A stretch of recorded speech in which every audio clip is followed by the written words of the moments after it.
एक जवान लड़का जिसका भीषण एक्सीडेंट हुआ और एक्सीडेंट में उसके दोनों पैर और एक हाथ चला जाता है। ये इतना बड़ा हादसा था कि कोई भी इस हादसे को देखकर ये नहीं कह रहा था कि ये लड़का बच जाएगा, लेकिन जवान शरीर था दोस्तों, होनी को कोई भी नहीं बदल सकता है। ये लड़का हॉस्पिटल तक बोलता जाता है, यानी बोलता रहता है। आप सोच कर देखिए, एक हाथ कटने पर ही इंसान की हालत बहुत खराब हो जाती है, लेकिन इसके पैर नीचे से और इसका हाथ कंधे से थोड़े नीचे से चला जाता है। इस लड़के से आपको कभी ना कभी बात भी कराऊंगी, इसका भी इंटरव्यू हम भीषम भाई की तरह लेने वाले हैं। ये लड़का बोलता हुआ हॉस्पिटल में जाता है और वहां पर जाकर इसकी हालत सीरियस पहुंच जाती है। डॉक्टरों ने घर वालों से साफ कह दिया था कि हमारी कोई गारंटी नहीं है, आपका लड़का बचे या ना बचे, हम कोई भी गारंटी नहीं ले सकते हैं। ताज्जुब सब इस बात का कर रहे थे कि एक्सीडेंट हुआ है, उसमें दोनों पैर और हाथों में ही यानी परेशानी आई है, कहीं पर और कोई चोट नहीं होती है। ये बहुत हैरान करने वाली बात थी। सभी भगवान से प्रार्थना कर रहे थे।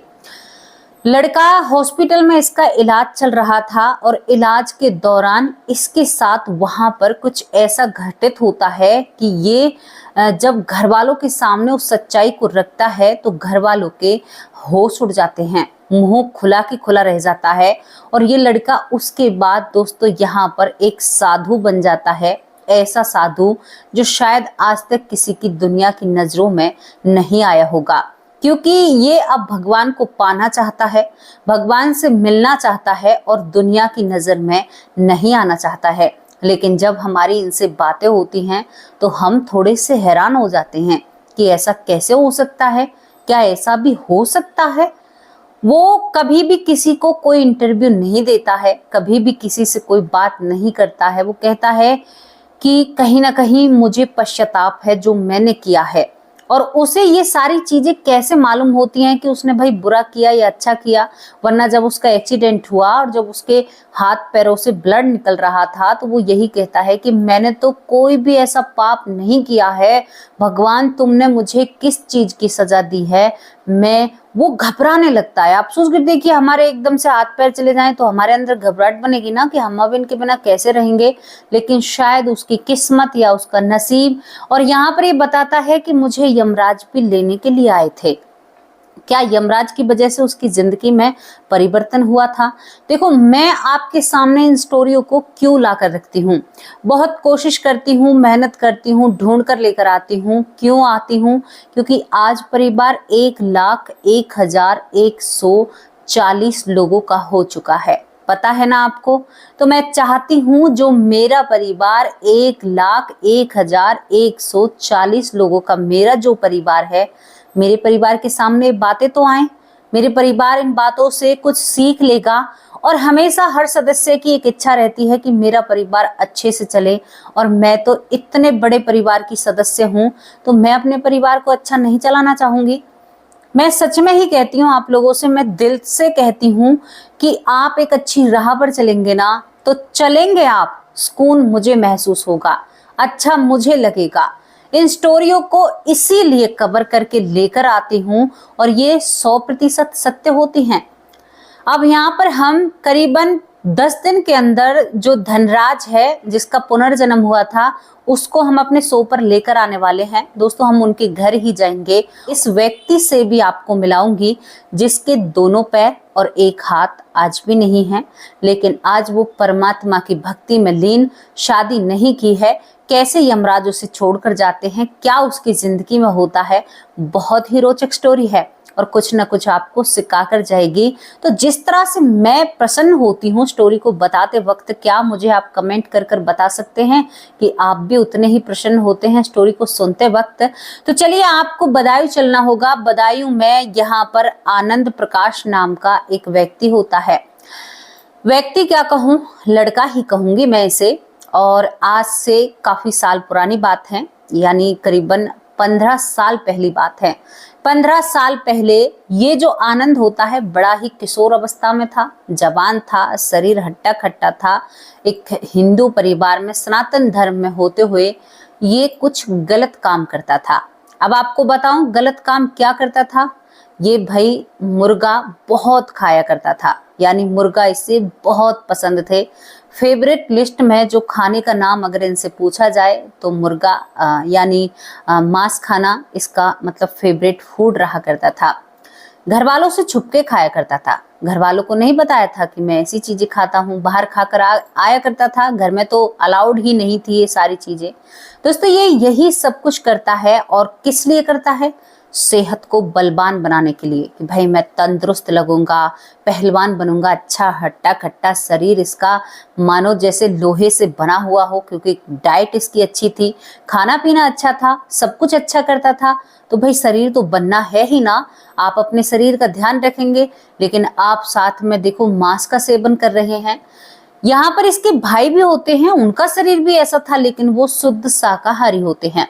अब यहाँ पर जो आनंद प्रकाश होते हैं, आनंद प्रकाश अपने घर वालों से कहते हैं कि भाई मुझे तो एक बहुत बाइक चाहिए, यानी बुलेट लेने की यहाँ पर ये अपने घर वालों से मांग जांच करते हैं कि मुझे बुलेट चाहिए, मैं बुलेट पर सवारी करूंगा क्योंकि मुझे बुलेट अच्छी लगती है। और उस समय जिस समय की मैं आपसे बातें कर रही हूँ, बुलेट जैसे वाहन या बाइक का, मोटर बाइक का बहुत चलन था।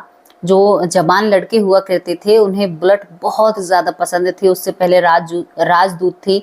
शायद इन जो बाइक हैं इनकी मुकाबला आज तक भी कोई नहीं कर पाए।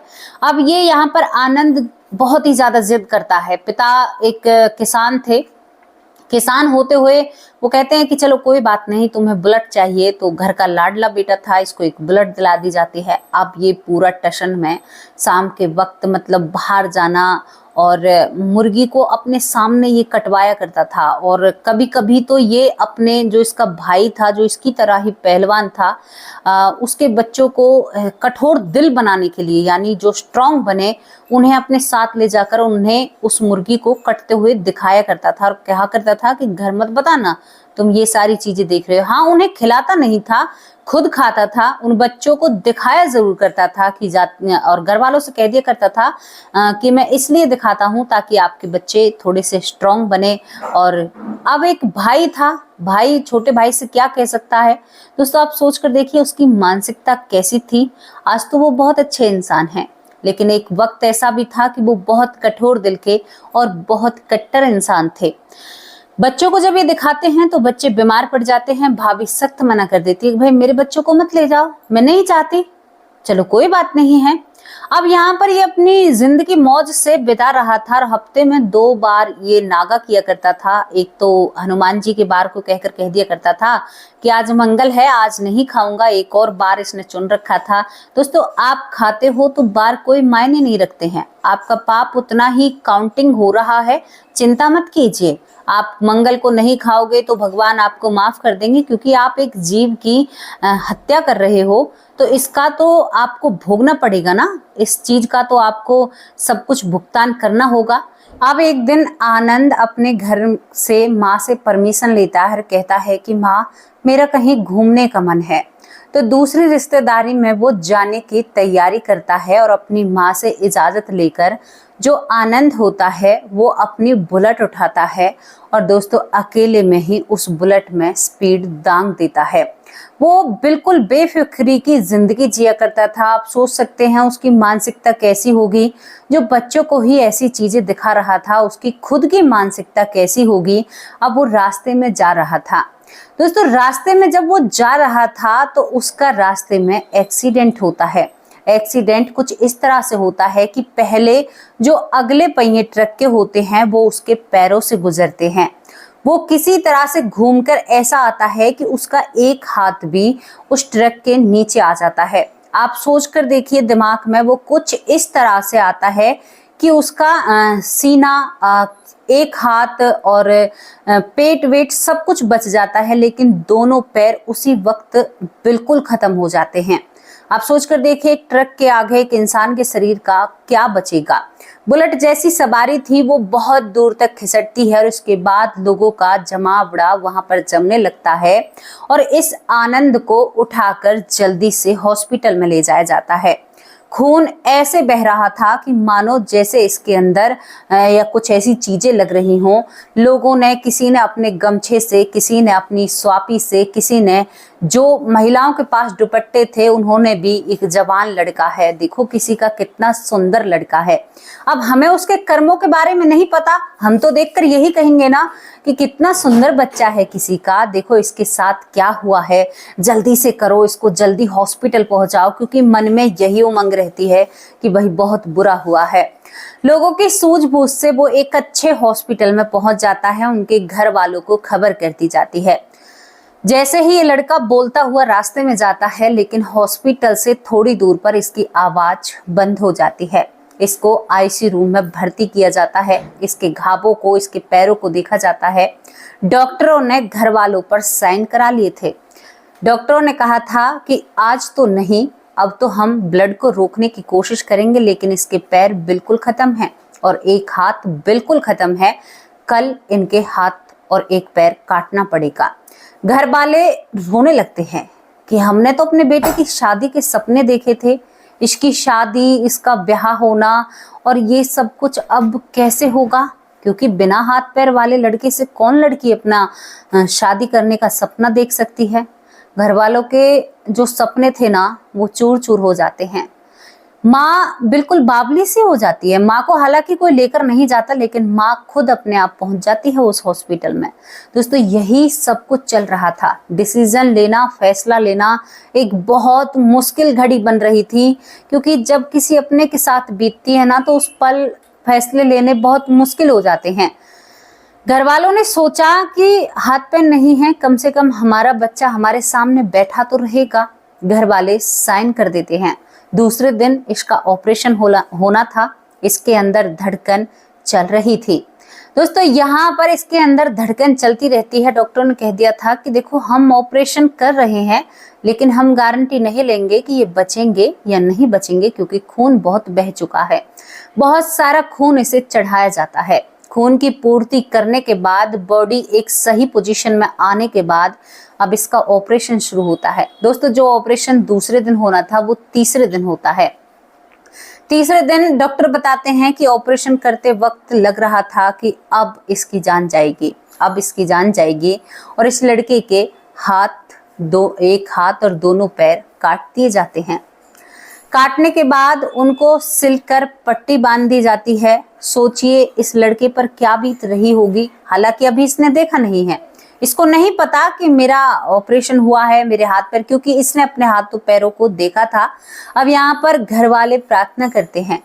घर वाले डॉक्टर से कहते हैं कि डॉक्टर साहब, थोड़ा सा और तंदुरुस्त हो जाए तभी होश में आए। तो डॉक्टर साहब कहते हैं, क्या आप लोग सिर के फिरे हो या घूम चुके हो? हम कैसे एक मरीज को बेहोशी की हालत में रख सकते हैं? आप लोग भी समझदार हैं, वैसे ही इनके अंदर खून कम है। आप सभी को इनकी ढाल बनना होगा और इन्हें समझाना होगा। हमारे और आपके हाथ में कुछ भी नहीं है, सब कुछ उस विधाता के हाथ में है।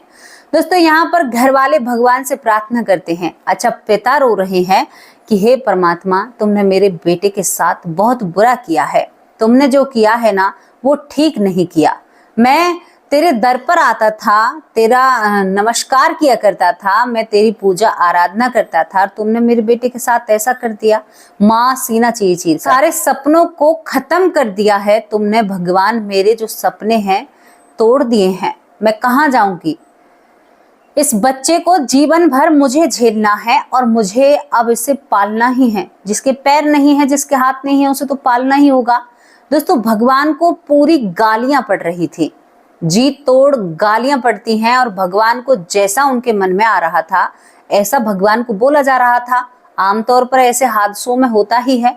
मैं आपको बता रही थी, हम भी कह रहे हैं, हमारे घर में एक हादसा हुआ है कि भगवान आपने ठीक नहीं किया, कैसे रहेगी, क्या होगा। लेकिन उस चीज को समझने में ना बहुत वक्त लग जाता है।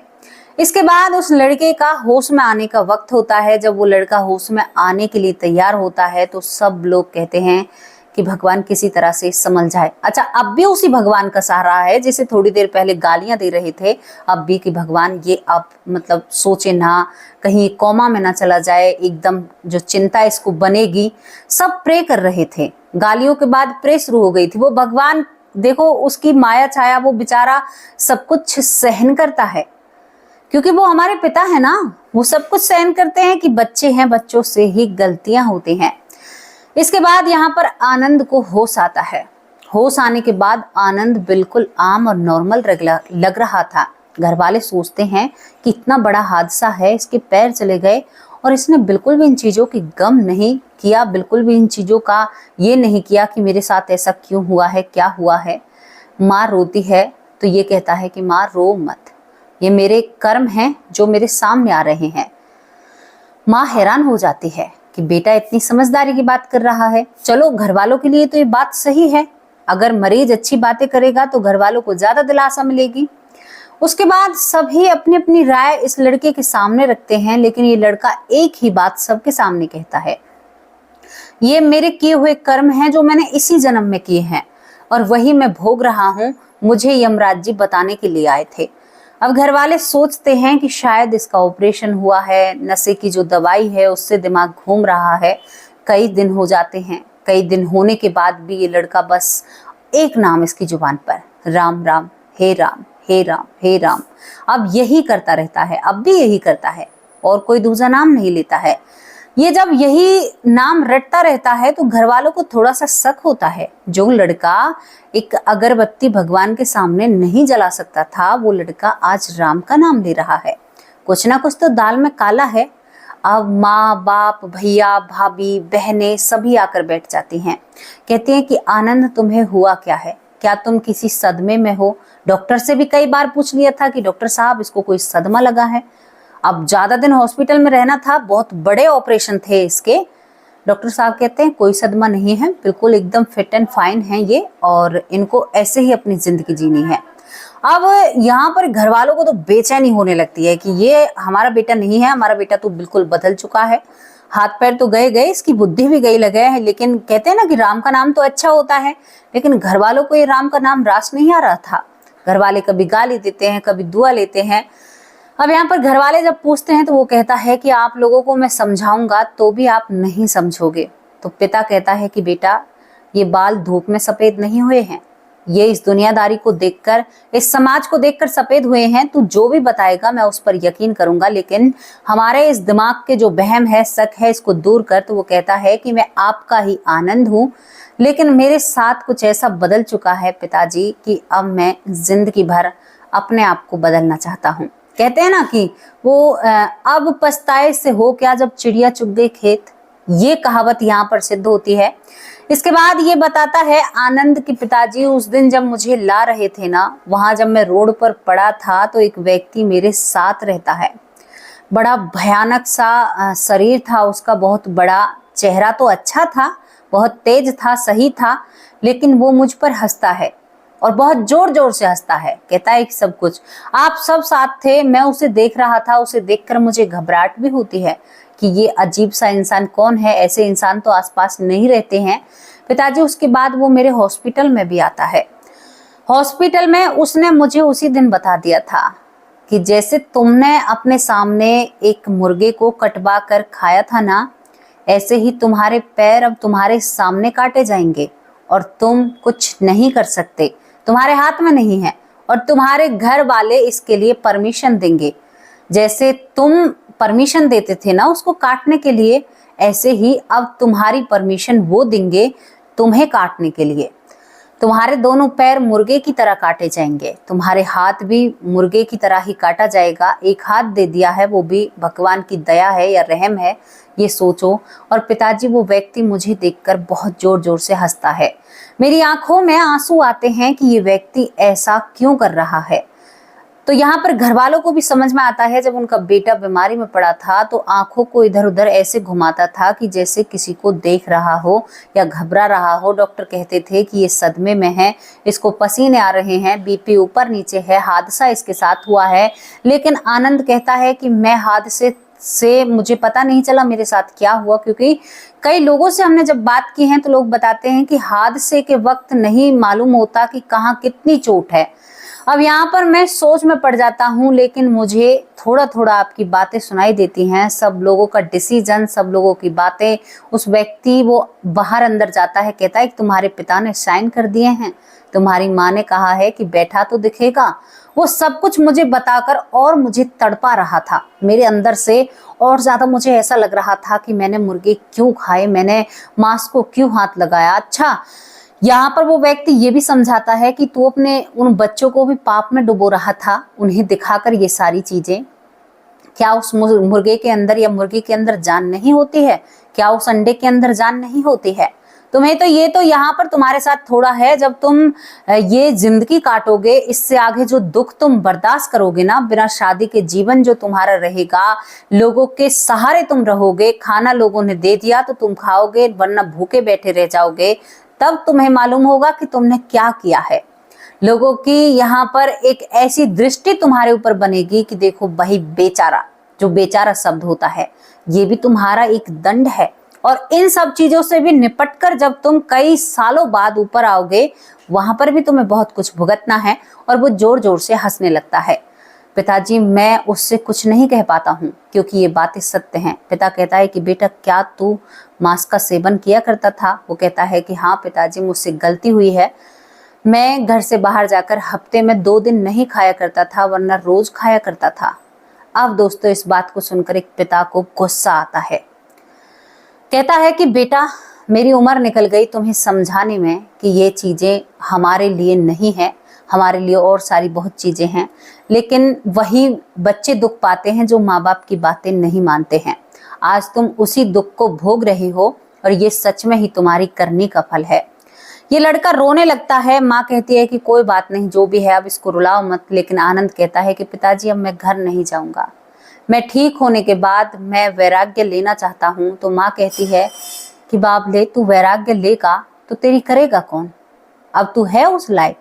देखो, भगवान ने ये भी छीन लिया उससे कि वो अकेला भी कहीं पर नहीं रह सकता, जिसके पैर नहीं है, जिसका एक हाथ नहीं है। देखो, जिसके बचपन से ही नहीं होते हैं, उनकी शरीर एकदम होता है और जगह बहुत ज्यादा बल होता है, लेकिन जिनके साथ घटना में ये सब कुछ होता है ना, वो शरीर से वाक्य में ही बहुत कमजोर हो जाता है। माँ कहती है कि तुझे भगवान का नाम ही लेना है ना, तू घर बैठ कर लेना। आज भी उसकी माँ उसका ध्यान रखती है। आज वो सक्षम हो चुका है, चलता है, फिरता है, व्हीलचेयर जैसी ऐसी चीजें उपलब्ध हो चुकी हैं, लेकिन वो दुनियादारी से कट चुका है। बिल्कुल, हमेशा भगवान का नाम जप करना, सुबह जल्दी उठना, नहाना धोना, स्नान करना, भगवान का नाम लेना। और वो प्रायश्चित करना चाहता है उन चीजों के लिए जो उन्होंने नासमझी में और बेवकूफ़ी भरी जिंदगी में की थी। दोस्तों, मैं तभी तो आप लोगों से चीख चीख कर कहती हूँ कि मत खाओ, मांसाहार मत करो। मांसाहार तुम्हें बर्बाद कर देगा, और तुम्हें जब बर्बाद करेगा, इसके पास मौका था, इसको बताया था। अगर इसको नहीं बताते, आप सोच कर देखिए, इसके पास यमराज या यमदूत थे, जो भी थे, वो नहीं आते, नहीं बताते, तो ये क्या कहता? मैंने कोई बुरा तो किया नहीं है, पता नहीं मुझे किस चीज का दंड मिला है। बहुत सफाई से इंसान कहता है। देखो, इसमें कोई दो राय नहीं है, बहुत सफाई से इंसान कहता है। असली इंसान वो होता है जो अपनी कमियों को सभी के सामने रखकर कहे कि हाँ भाई, हमने किया है, एक्सेप्ट करो कि हमने किया है, तभी तो हमें मिला है। अच्छा, आज गाड़ियों में, सीएनजी की गाड़ियों में कहते हैं कि परिवार चला गया। वो परिवार उनके कर्मों की वजह से बना था, और उनके कर्मों की वजह से प्रारब्ध के कर्म जो थे वो इकट्ठा होकर उनके लिए एक साथ उनके लिए सजा का प्रावधान किया गया था, पूरे परिवार के लिए। उस चीज को नहीं देखते हैं, हम कहते हैं अरे भाई बेचारों के साथ कितना बुरा हुआ। अरे, अब उस लड़के को देखकर महिलाओं ने अपने दुपट्टे तक दे दिए थे, अरे भाई किसी का जवान बच्चा है, जल्दी करो, इसको जल्दी हॉस्पिटल पहुंचाओ। शायद इसी वजह से उसकी जान बच गई, क्योंकि जब उसको बांध दिया गया तो ब्लड कम उसका बहा और वो जीवित रहा हॉस्पिटल तक। उसे देखना भी तो था उसने क्या किया है। तो हर किसी को ऐसे कोई समझाने नहीं आएगा। आपको बिस्तर पर पड़े पड़े, मैं इतना तो दावे के साथ कह सकती हूँ कि जब आप बिस्तर पर रहते हो ना, आपको वो सारी चीजें याद आती हैं जो आपसे गलत हुई हैं। लेकिन दूसरों के सामने कैसे कहें कि भाई हमने ये किया है? नहीं कह सकते ना। दोस्तों, ये घटना आपको सोचने पर मजबूर करेगी कि मांसाहार क्यों करना। अपनी आंखों के सामने कटवाया करता था वो एक जीवित मुर्गे को या मुर्गी को, जो भी वहां पर कटते थे। ये बहुत गलत है किसी के साथ हिंसा करोगे और उसके बाद अपने साथ तुम अच्छाई की उम्मीद रखते हो तो तुमसे बड़ा धूर्त कोई नहीं है। अरे तुम एक जीव के साथ हिंसा कर रहे हो जो बोलता नहीं है, जो बेचारा तुमसे विरोध भी नहीं कर सकता, और उम्मीद करते हो कि मेरे साथ अच्छा होगा। होगा नहीं होगा, बिल्कुल भी नहीं होगा। भुगतना पड़ेगा भाई, सब कुछ देखना पड़ेगा और देखते देखते जिंदगी निकल जाएगी। एक ऐसे दंदल में तुम फंस जाओगे जहां से कोई तुम्हें चाहकर भी नहीं निकाल सकता। अब माँ बाप लाचार और बेबस हो गए ना, हो गया ना जिंदगी का दंदल। माँ बाप चाहते हुए भी इसको पैर नहीं दे सकते, माँ बाप चाहते हुए इसको हाथ नहीं दे सकते, माँ बाप चाहते हुए इसका घर नहीं बसा सकते, इसको बीबी नहीं दे सकते, इसके बच्चे पैदा नहीं कर सकते, चाहते हुए भी दंदल से नहीं निकाल सकते। इस बात को मानिए और ना मानोगे तो भी आप ऐसे ही रहोगे, आगे चलकर आपको आप ये बातें समझ में आ जाएंगे। लेकिन अब पछताए से हो क्या जब चिड़िया चुग गई खेत। भैया जब पछताने से पहले पहले ही अपने आप को बदल लीजिए और अपनी जिंदगी में सुधार कीजिए। मांसाहार को हाथ मत लगाइए, जानबूझकर तो मत लगाइए। अनजाने में हमसे जो गलतियां होती हैं उनका आप जानबूझकर इतनी कर लेते हो तो ये कितनी बड़ी पोटली है। कैसे हम एक एक कदम बढ़ाएंगे, कैसे हम आगे बढ़ेंगे, मेरी समझ में ये नहीं आता है। मैं कह कहकर, पर एक और चीज है, हमारे कहने से प्रभाव पड़ा है। बहुत लोगों ने मांसाहार छोड़ा है, सच में ही इस बात की मुझे बहुत खुशी है। तभी चीख चीख कर कहती हूँ बिल्कुल गलत है, और गलत को गलत कहना सीखो, तभी तुम एक सच्चे और अच्छे इंसान हो। कैसी लगी आपको ये स्टोरी, जहां पर आनंद को साक्षात या तो यमराज थे या यमदूत थे जो बताने आए थे कि भैया तुम्हारे पैर किस वजह से कटे हैं, तुम्हारा हाथ किस वजह से कटा है। जो भी आपकी राय हो कमेंट बॉक्स में जरूर रखना। शाम को हाजिर होंगे एक सच्ची और अच्छी स्टोरी के साथ। तब तक के लिए नमस्कार, जय हिंद, जय भारत।